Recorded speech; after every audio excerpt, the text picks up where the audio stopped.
Greetings, this is Christine Van Pelt on Gibson County, Indiana, State Coordinator and Lead Recording Secretary for the Indiana Assembly. And we are wrapping up Brent Allen Winter's Declaration of 76, United States Constitution, a common lawyer comments, clause by clause. You can find this and other of his common law works at commonlawyer.com. All right, let's go ahead and get this wrapped up.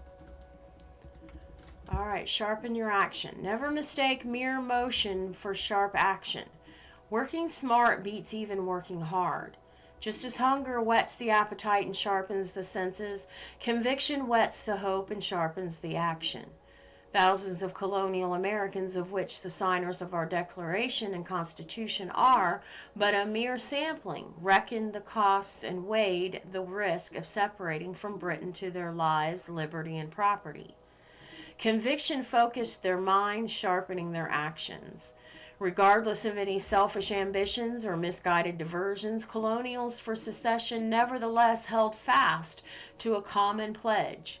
Stop the foreign bankers groping leech-like tentacles, the East India Company's shipping, taxing, and trading monopolies backed by British soldiers, German Hessians, and swarms of officers to harass, from replacing their common law and government with admiralty law, a form of Roman civil law, and thereby pulling the colonies into their life-sucking grip. A man will give all he has, including his energy, and even his life, only for that which he believed true. In fact, no man has ever given his life for his mere opinion or causal assent. Sacrifice evincing such depth of belief is called religious because it is one's deepest response to one's highest authority, one's final arbiter of right and wrong since the dawn of recorded history, called one's lawgiver and God. According to the incontrovertible record, colonial Americans, both unknown and well-known, forgotten and remembered, pledged, put on the line, all their Creator had given them in this life, believing they would gain a better rapport of themselves.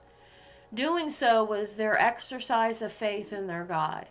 Trusting the God of providence and all of nature's laws, they gave up that which is fleeting to gain that which lasts. We are the beneficiaries. Our colonial forerunners acknowledged that the triumph of freedom in the New World requires holding steadfast to Scripture's principles. Near all colonials accepted Scripture's claims, held them in deepest gratitude, and strived to keep them. Even those cool to Scripture's claims nonetheless held to its examples as necessary and worthy of following. Indeed, the colonials that beat the British and Hessians were, as Captain Preston, minutemen of the militia. They accepted the Bible as true and reliable, finding in its pages wisdom for emboldening their minds and sharpening their action. See comments of this handbook, Why the United States Became Its Own Country. As did Captain Preston, and until recent times, Americans have insisted upon governing themselves according to the laws of nature and of nature's God. The natural outflowing has been staggering, an engine of freedom and wealth hitherto unknown in the history of Adam's race, but again, acting against this light, government officials, magistrates, agents, with their freedom-hating supporters, continue to take our country astray into lawlessness, robbing Americans of life and freedom, and the rest of mankind of freedom's beacon. Such men and women lack all fellowship of conviction with the founding colonials. In fact, for decades now, a critical mass, if not a majority, of those wielding control of our legislatures and courts have lacked commonness of upbringing, understanding, and conviction with our forebears. American in name only, such misguided souls have joined hand in hand to make a matted web of hatred for those in kindred spirit with colonial Americans and our first principles of common law government.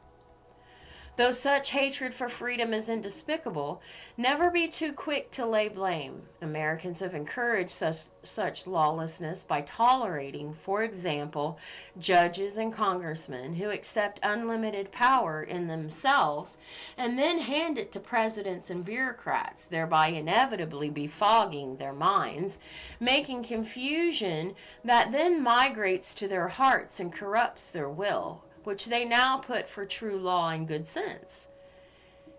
In fact, we allow our senators and representatives to ignore their constitutional duty to either remove the federal court's jurisdiction over matters federal judges abuse, or to impeach them one by one as need arises to keep courts within the Constitution. Beginning before 1776 on the eastern seaboard, freedom haters have dogged the steps of well-meaning Americans across the continent, seeking unserious profit from their hardships and falterings. Nevertheless, from Andrew Jackson's struggle against the parasitic central bankers and their use of the lawless, rebellious New England existential radicals to reduce the freeholders of the West and South to dependents, to the present Federal Reserve Bank and its handmaiden, the income tax, the common law traditions, adversarial due process, right to trial by jury, the Constitution has stood in the way of total domination by the total state.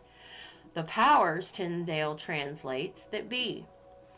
From our earliest days, and even more so beginning with Theodore Roosevelt, many of our presidents come in silly naivety, some full well knowing, some out of a blend of both, have become fawning tools of banking and trading monopolies, chiseling money changers, disloyal to our Constitution's common law ideals, that is, disloyal to our country.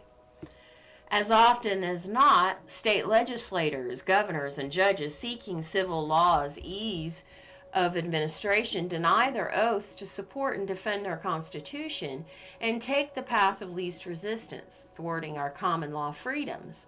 However, if any of these were of good grit, they would do as our founders, pledge all they have in this life in order to gain a better rapport of themselves, for now is the time. But never count on them to do so, because unlike our founders, they have not all gained influence, wealth, and power by honest struggle in true authority, but by going along to get along with the powers that be, scheming and manipulating.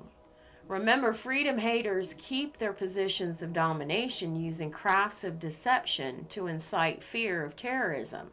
And where these fail, they use raw force on some to further terrorize others. You must nevertheless take courage and by the truth of the law resist, because the enemies of the law of freedom, though often appearing unbeatable through the deceit of their cabals, are weak manipulators without staying power. Consider the following reasons. First, they have not the undying and ever-firing spark that comes with the determination to do right. Because their deeds are evil, they love darkness and dwell in darkness, loathing the daylight. In fact, such a one fears more than all else the light that exposes. The common law tradition demands that all be open to the sunlight, because light routs compromised men. Second, their mission, though all-consuming to them, is nonetheless trivial, each one of them confined to serving only himself. Bound up in their capricious urges, petty enticements distract them from their lawless ambitions. Thus, the conspiracies they form against freedom are as empty as a blown bladder, as flimsy as their whims, and easily collapse. They talk big, but imagine a vain thing. He who is in the heavens laughs. Because haters of freedom live in fear, and even their own shadow. The steady and steadfast wielding of truth and resistance makes them scurry. Third, the convictions of freedom haters being only for themselves are as weak as they... I'm not sure where that finished off at, but it goes on here. Consequently, they are blown about by every wind of doctrine and wisp of curiosity. Powerless to create wealth, they're driven to plunder others by abusing government power. Their success in plundering, however, depends upon their ability to carry along by deceit majorities of those as fickle as themselves. Such majorities are undependable at best and soon enough will falter and collapse. Fourth, freedom haters blinded by their lust lack the creativity, clarity, sustaining focus, and drive to forge institutions of substance for learning and doing, such as churches and colleges, and thus forever seek only to infiltrate and subvert other successful organizations. Once in control, they continue to profess the commitments of these institutions while diverting to contrary purposes the resources of good-intentioned supporters. Nevertheless, in time, their empty professions and overreach and plundering exposes them. To further mask themselves in their evil acts, some hide behind corporations, state-created and controlled fictional persons. Office holders further decree that government, having purchased controlling interest in one of its fake corporate persons, as it now purchases corporate interests of banks, insurance companies, and manufacturers, that counterfeit person never dies. Thus, government dependents, by outliving their competitors through phony agencies, bureaucracies of sham people, corporations, dominate genuine Americans. In fact, the corporate creature, though merely a deemed living alias name for its dependents, takes on a life of its own. Living through trains of successor dependents, it commands its will and never consents to death. Our Constitution, however, nowhere empowers the general government to purchase corporate stock. In fact, by enumerating the powers of the general government, our Constitution confines its activities to those powers it lists. But where the general government has become a corporate shareholder, it has participated in and funded activities well beyond any tortured stretch of our Constitution enumerated grants of power. Chief Justice Marshall's opinion that our Constitution allows the general government to hold interest in banks in order to meet its necessities, notwithstanding. See 4 Wheaton 316, 1819. Those controlling government by creating sham persons called corporations at the beck and call of their maker, the state, and then purchasing controlling interest in them and lulling others into subsuming their rights in these faceless creatures, lure the undiscerning into the lurch of their lusts and power.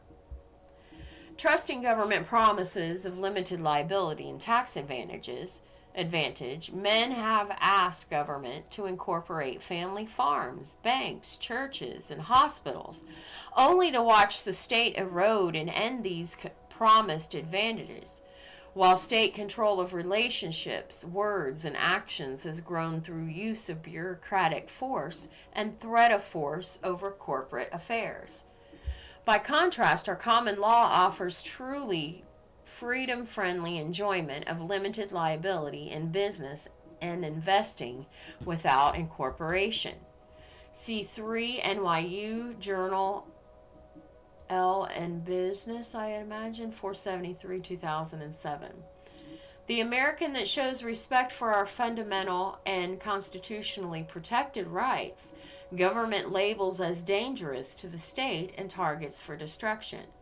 But take heart, our greatest God-given defense against such lawless use of government power through intrigue, force, and terror is to hold fast to our tradition of common law and government through our Constitution, keeping our right to trial by jury ever ready. Remember, no country has lost its freedom that has kept alive its common law tradition of trial by jury.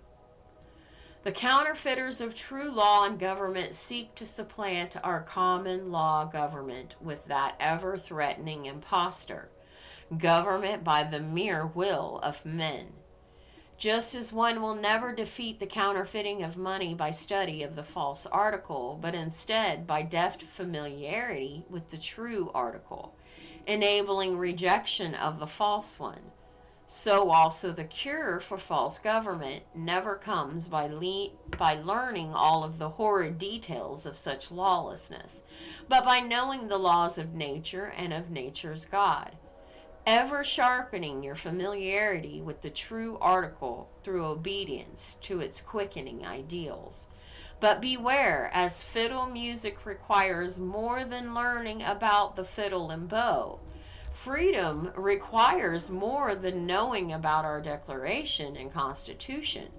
True freemanship requires knowing the common law principles undergirding the ideals of these documents, the laws of nature and the ways of nature's God, the author of freedom.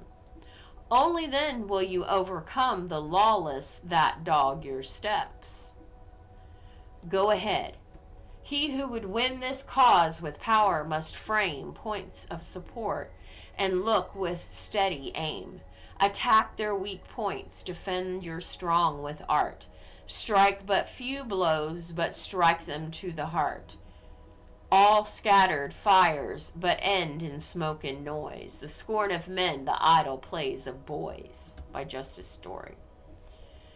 Few blows for truth need be struck, but the few delivered need drive to the heart of the matter. In this world, the enemies of freedom lurk. The wise will keep his guard up all around, but his lightning strike at the decisive moment need never guard its flanks.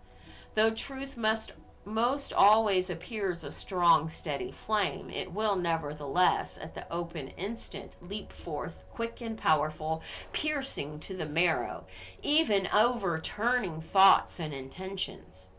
Count on it. The power of truth can turn the individual heart and mind to follow it. In fact, history is clear. Truth delights in doing so. The United States became its own country to keep its Constitution. At that time, the unwritten tradition of common law and government protecting foremost one's right to relationships, free association, to govern oneself. But King George ignored that common law, conspired with his cronies, combined with others, to dominate the colonists using civil law's admiralty tribunals, a jurisdiction foreign to our Constitution, and backed his cronies' unconstitutional legislation, giving his assent to their acts of pretended legislation. Unlike the common law tradition, civil law spawns piles of legislation by decree, expanding state power, shrinking freedom. See Luke 11:46. The ideals of the colonials' unwritten constitution have become our constitution written. As duty called the colonist to keep his constitution, it likewise calls you to foil those trying to displace it. With acts of pretended legislation, such as bureaucratic decrees, the enemy's weak point, as is his dull scorn for the common law principles, our Declaration reveals and our Constitution puts in order. Your strong point is your sharpened esteem for these principles. Wielding these, you will strike to the enemy's heart his deep-seated contempt for the majesty of the laws of nature's God. At the heart of your calling is your leadership, the power to follow truth and do right, even when the will of all others fails. In fact, the true leader is foremost a follower of truth. Further, he need never seek followers of himself, but seek above all else to follow the truth. Neither does true leadership seek argument or battle. To be sure, as the leader follows hard after truth, both will find him soon enough.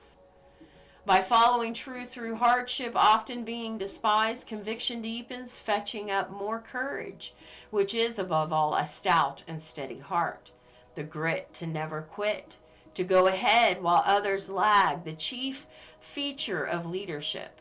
Conviction arises from understanding deep within, welling up from the indwelling spirit. Such a person, says Robert Jackson, does not know his own power.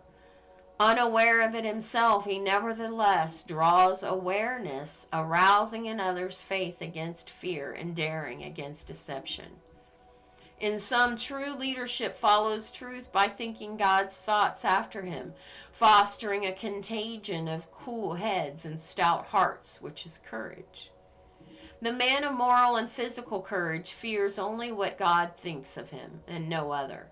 Further, he fears not to die because something greater than himself holds him. His courage is to the cause that lightning is to the storm. For a flash, says Fuller, it brings a zenith, drawing attention above the mighty deed it exposes, rousing awe and stirring the nobler nature to life in the one having eyes to see. Courage is known only as it rises with danger, not before. Such happenings among a people are their anchor. Such have been those whom God has sent before us to capture and secure to us our freedoms. Such are you as you follow hard after truth. Common law history in brief. Dunwallo Malmultius established about 510 BC among the Britons the Maulmutine laws, still celebrated amongst the English. In his days, the knife of the cutthroat was blunted, and the cruelties of the robber ceased. Balin, 455 BC, confirmed those laws and commanded that even the steadfast justice be done. He proclaimed it as of common law that condign, fitting, punishment would be inflicted on any that do violence. If any would know this law, let him read the Maulmutine laws that Gildas, the historian, 520 A.D. did translate out of the British into Latin, and King Alfred, 871 A.D., out of Latin into English tongue. Geoffrey, author, History of Britain's Kings, 11, 17, or 2 Kings, 2nd, 17 to the 3rd, 5, 1138. Okay. King Alfred A.D. 849-901 declares that when Christ came to the Mediterranean world, calling it Middle Earth, he himself did approve the judgments, scriptures recorded judicial precedents. Having never abrogated or destroyed Scripture's laws, Christ therefore requires keeping of their general equity.